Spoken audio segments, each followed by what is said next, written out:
Good morning, my friends. Welcome back. All that I plead is Jesus, is what I'm going to title today's video. Smash that like button. If you have not, let's begin. One of the most important aspects of being with Jesus is living in holiness every single day.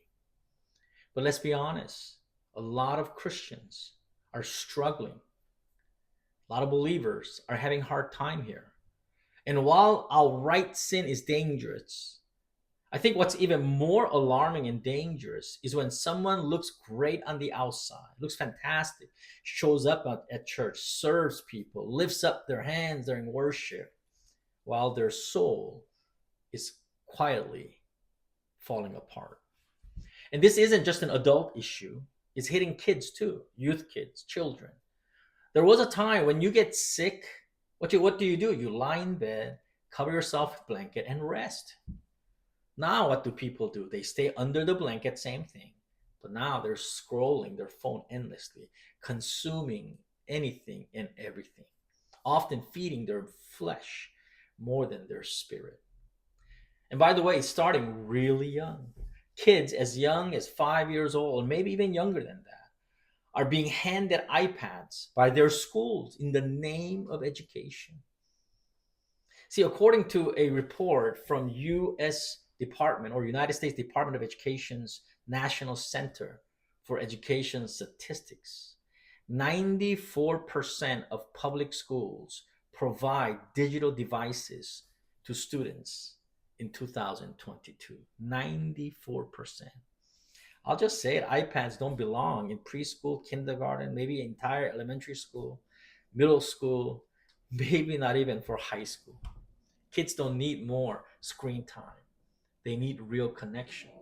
They need real learning, real life. See, the world is shaping their minds. And if we're not intentional, not only for kids, but for ourselves as well, we'll wake up wonder why. Right? We'll wake up one day and wonder why holiness seems so far out of reach.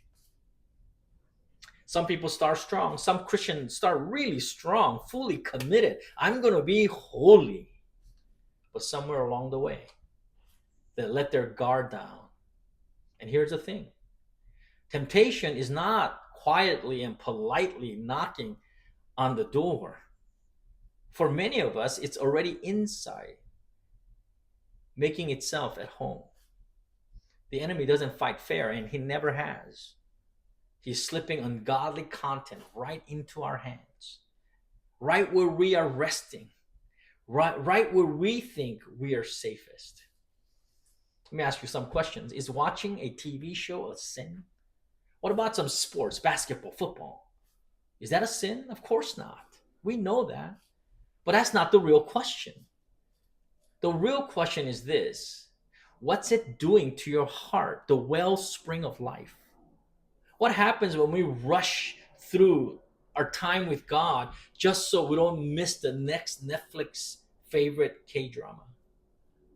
What happens when we are watching the big game and we think that's more urgent than praying for our family and for the church? The biggest dangers for believers aren't these huge sins. See what happens when we are scrolling to see the scores for our fantasy football while worshiping.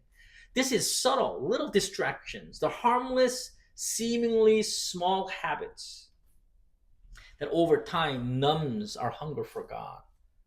They creep in so quietly, so gradually, that we don't even realize what's happening until our hearts are distant and passion is drowned and we're just going through motion. It doesn't just happen overnight, my friends. It happens one compromise at a time, one little habit at a time, one little action at a time. My dad once told me a story about a man hiking up this mountain. As he was climbing, he slips and he falls over. But as he's going down, luckily, he holds on to a vine that's growing off of the edge and he catches himself, hangs there. And as he's climbing back up, he notices a group a cluster of wild strawberries. He gets near, he grabs one, he eats one. It's really good. He eats another. He forgets about climbing up. He continues to eat. And at one point he says, I'm going to go up any second now, but let me have one more. What he doesn't realize, or what he didn't see, is way up there, a couple of tiny field mice gnawing away at the very vine he's holding on for his life. That's how temptation works. Just this once.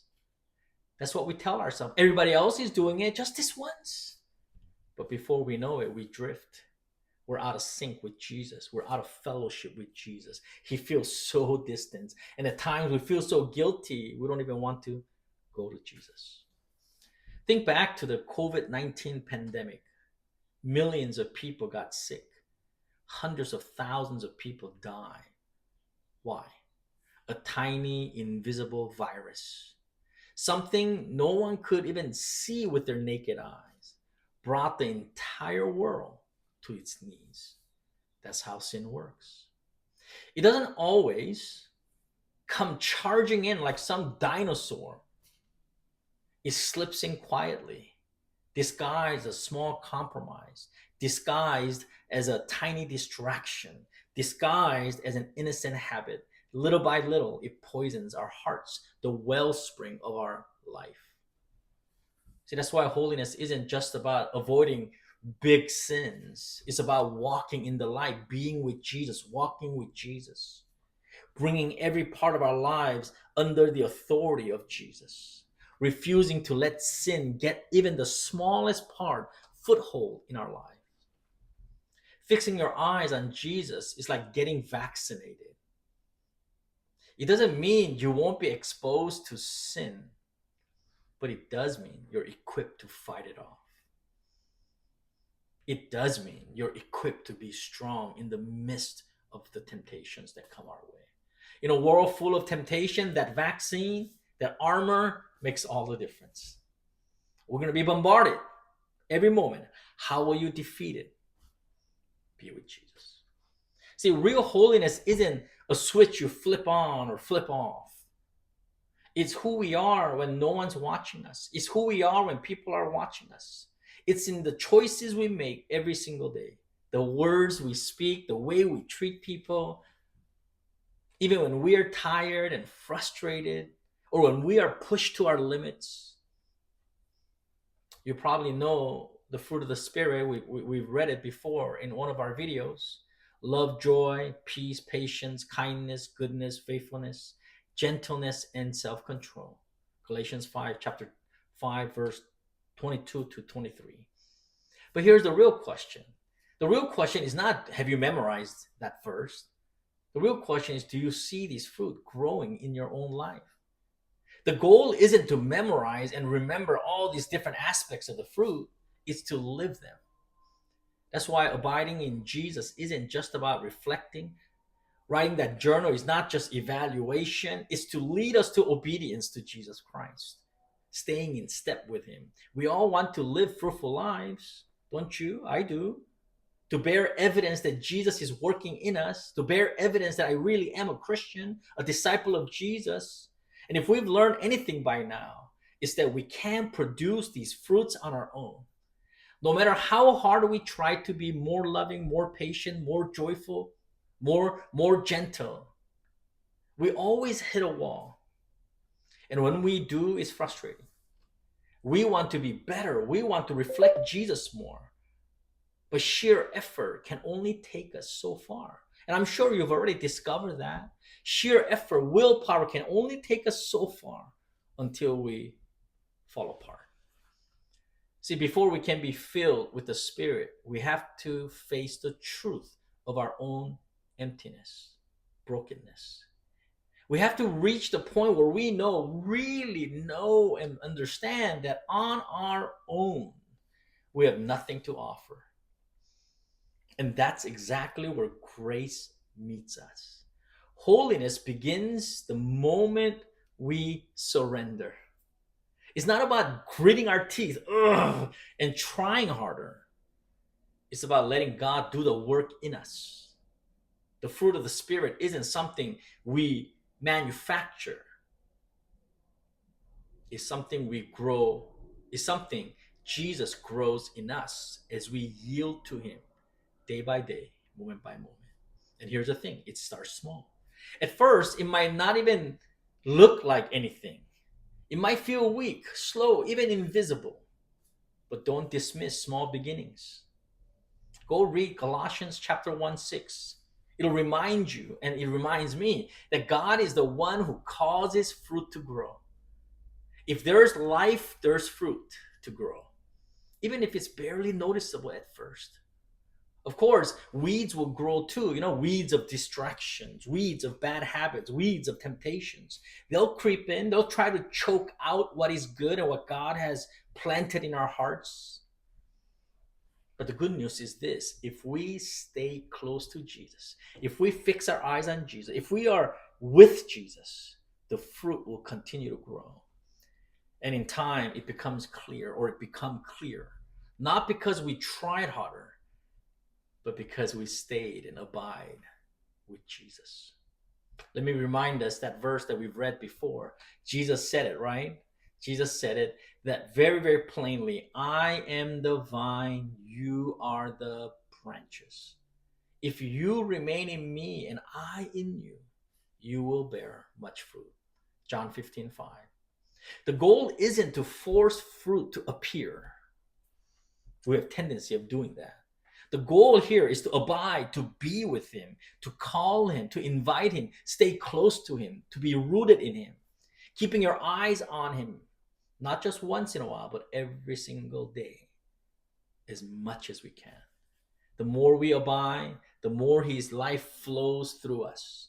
And as we walk in step with Him, side by side, the fruit will come, not by our strength, but by His power working in us. My friends, do you want change? Do you want transformation?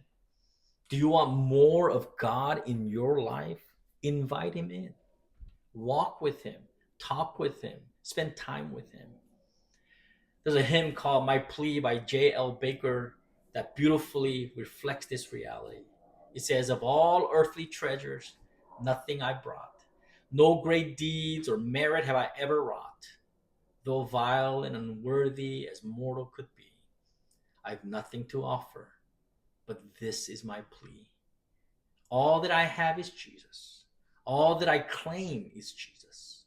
All that I want, all that I need, all that I plead is Jesus.